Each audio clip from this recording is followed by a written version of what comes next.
বর্তমান সময়ে south Indian cinema দর্শকের কাছে ব্যাপক জনপ্রিয় হয়ে উঠেছে, বিশেষ করে অ্যাকশন, রোমান্টিক ও কমেডির কারণে।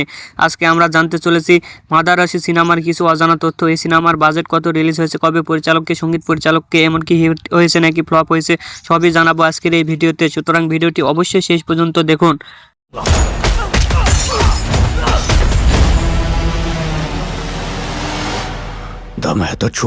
প্রথমে আসি পরিচালকের কাছে। এটি পরিচালনা করেছেন AR মুরুগদাস এবং মিউজিকে আছেন অনিরুদ্ধ রবিচন্দ্রন। প্রযোজনা করেছেন শ্রীলক্ষ্মী মুভিজ। অভিনয় করেছেন শিবা কার্তিয়ান, বিদ্যুৎ জামাল, রুকমণি বসন্ত সহ আরও অনেকে।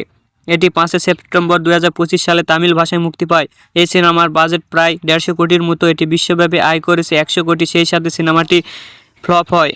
এটি এখন দেখতে হলে অবশ্যই OTT প্ল্যাটফর্ম প্রাইম ভিডিওতে দেখা যাবে। খুব সম্ভবত এই সিনেমার দ্বিতীয় পার্ট আসতে পারে। আপনাদের কি মনে হয় অবশ্যই কমেন্ট করে জানাবেন। আর ভিডিওটি ভালো লাগলে অবশ্যই লাইক, শেয়ার এবং সাবস্ক্রাইব করতে ভুলবেন না।